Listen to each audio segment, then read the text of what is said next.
We are going over section 8.1 today. This is our first factoring method, and we will be factoring out the GCF. GCF stands for greatest common factor, and this will help simplify our expressions to make our other factoring methods easier. So we have to know this one in order to continue with more factoring methods throughout the rest of Unit 8. So the thing that we have practiced before, the thing that we know how to do, is to multiply polynomials. This is our distributive property. We take the number in front, or the variable that's in front, and we are distributing it to everything inside the parentheses. So a times 3a, or if it helps you, 1a times 3a. 1 times 3 is 3. A times a, we get a squared. Then I have 1a times 7. 1 times 7 is 7, and we just bring the a with it. My next one, I have negative 2m, and that is being multiplied by m squared plus 6m minus 1. This means that we need to distribute that negative 2 to each term inside the parentheses. Negative 2 times 1 gets me negative 2. M times m squared gets me m to the third power. Remember, we are adding those exponents way back to our exponent rules, but I had one m, I had 2 more m's, so I have 3 total m's. Then I go negative 2m times 6m. Negative 2 times 6, I get negative 12. M times m, we get m squared. And my last term, negative 2m times negative 1. Negative 2 times negative 1 gets me positive 2, and we just have the m to bring with it. Okay, so a little refresher here. Then on this last one, we are distributing the 4x cubed times y to both terms. Here we just want to make sure that we are only combining the same variables. So only combine x's with x's, only combine y's with y's. So I'm going to start with multiplying the numbers in front, multiplying the coefficients. 4 times 1, I get 4. X cubed times x squared, adding those exponents, I get x to the 5th. And then I have this y. There's nothing else to combine with it, so I bring the y along. Now multiplying that term in front to the second term in the parentheses, I'm going to multiply 4 times negative 2, and I get negative 8. I don't have anything to combine my x cubed with, so I bring x cubed. Then I have one y and another y, which makes it y squared. Okay. So the reason that this stuff is important for what we're doing now is we just worked backwards from what we're going to do now, where we are going to factor out the GCF, or factor out the greatest common factor. What we just did on these was multiplying it back in, but now we're going to start with this type of problem, and we're going to try to come up with what it was being multiplied to get to that answer. Okay, so working backwards from those type of problems.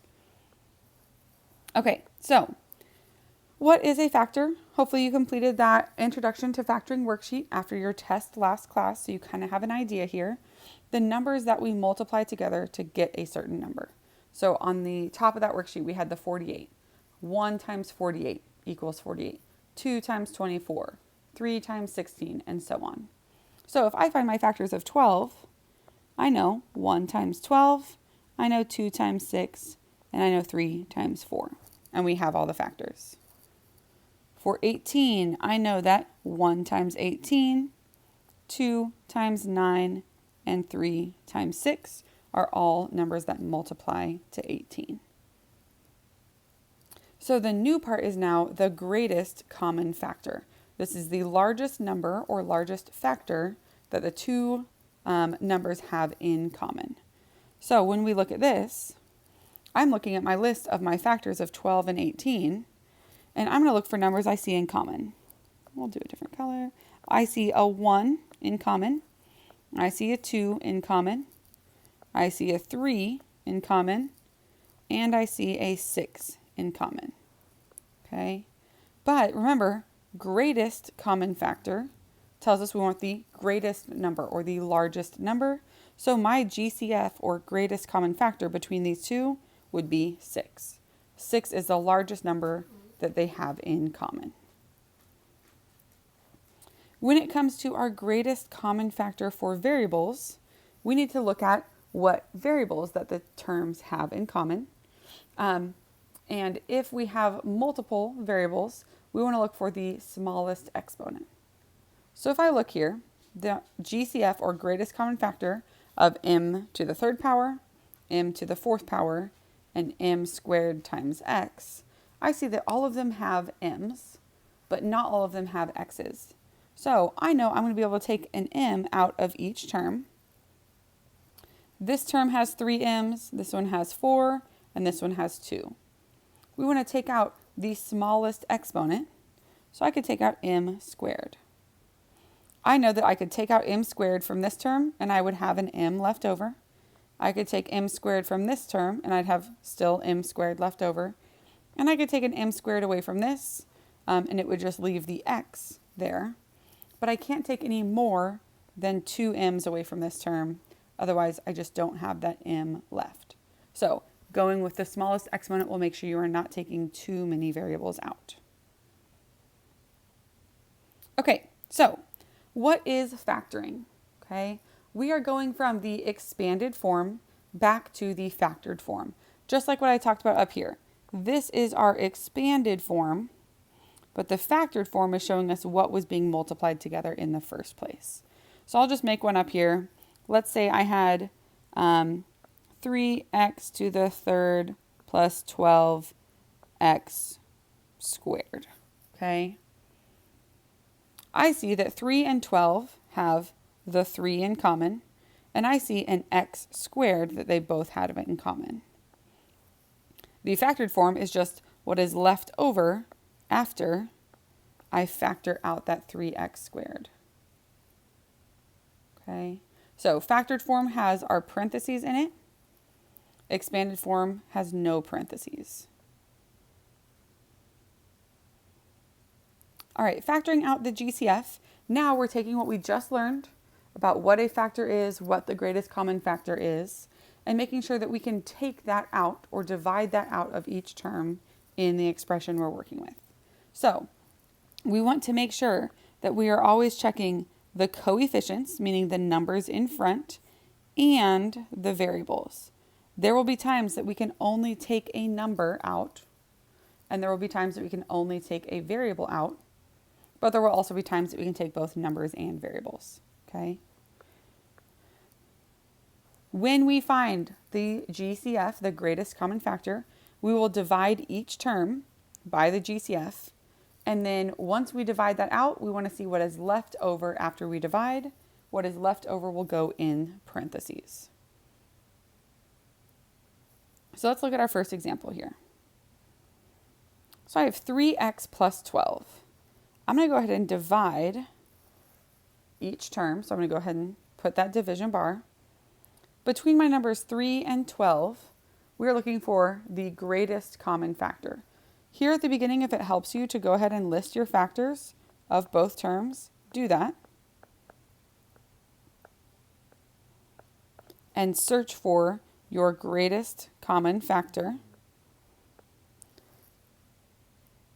I see 1 and I see 3, but the larger one of that is 3. So I would divide by my greatest common factor. I do not see any variables in both terms, so I cannot take variables out because that 12 does not have an x on it. So we're going to put the GCF in front, that greatest common factor, and we're going to put what is left over inside the parentheses. So when I take 3x divided by 3, I see that the 3's will cancel out or divide to 1, and I have just x left. And then 12 divided by 3, I get positive 4. So that tells me that this is my final answer. I have factored out the GCF of 3. Let's try it again here on this next one. 7y minus 7. I want to divide each term. This one's kind of easier because we see that they're the same number. So I know 7 will go into both terms. I want to put the GCF of 7 in front.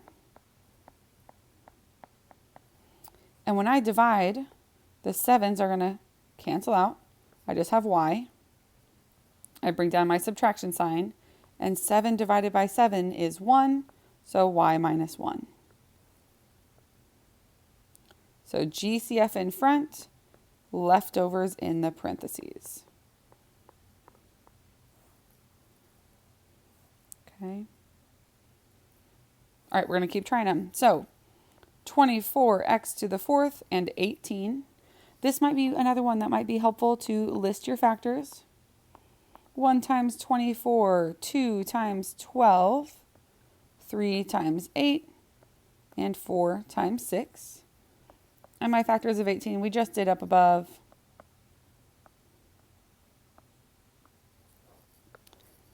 I'm going to look for my common factors. I see a 1, a 2, a 3.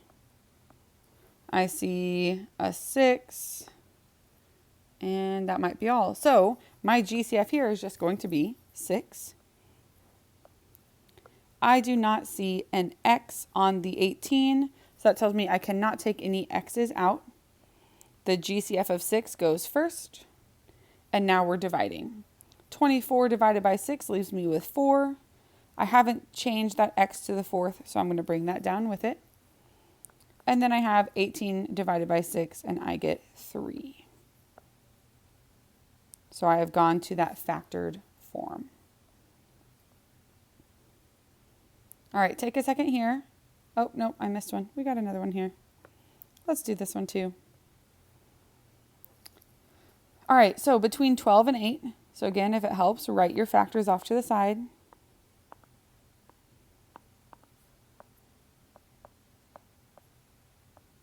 Use that calculator to come up with all of your options. Find what you have in common. I see a 1, a 2, and a 4. My greatest common factor is 4. So I've checked the numbers, but now we need to check the variables. Here I have 5 x's and here I have 4 x's. Remember what we said about the variables. We take out the smallest exponent, and x to the 4th is smaller than x to the 5th, so I can take out that smallest exponent of x to the 4th. So again, GCF goes first. In the parentheses after, we put the leftovers. So 12 divided by 4, I'm getting 3. I had 5 x's. I took 4 away. That leaves me with just 1 x. I see my subtraction sign. I have 8 divided by 4, and I get 2. And we had 4 x's. We took 4 x's away, so there's no x's left for that last term. And we have our final answer there.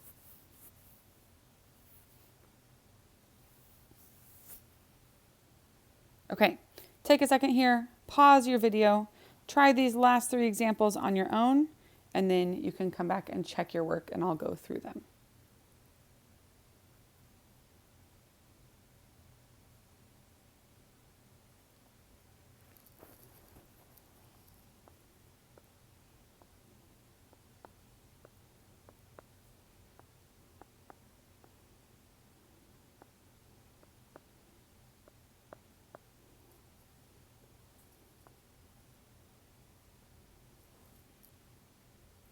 All right, on this one, 21 and 7, the greatest common factor between these two was 7. 7 goes evenly into 21 and 7 goes evenly into 7. I then went with my smallest exponent. This has our imaginary exponent of 1. So that was my smallest exponent, so I could only take 1x out. So 7x is my GCF. When I divided 21 by 7, I got 3. I had 2 x's, I took 1 away, that left me with just 1 x left. Here, negative 7 divided by 7 got me negative 1, and the x's canceled out.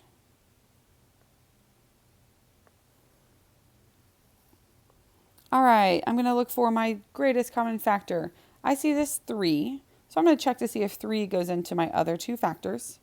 3 will go evenly into 27, and 3 will go evenly into 21. So I know that's going to be my GCF. I see x's here and here, but I don't have any x's here. That means I cannot take any x's out of the terms. GCF in front, and then our leftovers in the parentheses. The 3's cancel out. That leaves me with just x squared. 27 divided by 3 gives me 9. We had an x. We didn't take any x's away, so we just have 9x.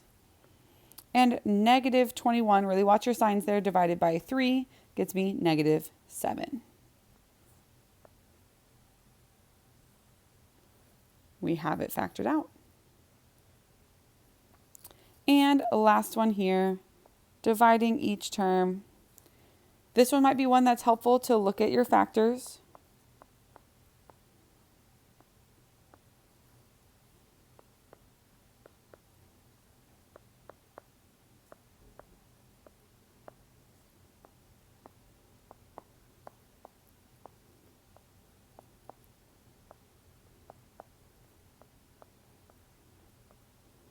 Especially here with 36 when you have a lot of factors. So all of them are going to have 1. It looks like all of them have 3. And it looks like we have 9 in all of them. So my greatest common factor would be 9. That is the largest number we had. Now we look at our x's. I have x to the 4th, x to the 3rd, and x squared. My smallest exponent is x squared, so I'm going to take x squared out. And that is because every single term has x's in it. We can take out our smallest exponent. So GCF 9x squared in front, and we're going to put our leftovers in the parentheses. So I have 27 divided by 9, I get 3. I had 4 x's, I took 2 away, so I have x squared. 18 divided by 9, I get positive 2. I had 3 x's, I took 2 away, so I just have a single x left there. And negative 36 divided by 9 gives me negative 4. And I had 2 x's, I took 2 away, so I don't have any x's left there. So we have our final answer with everything factored out.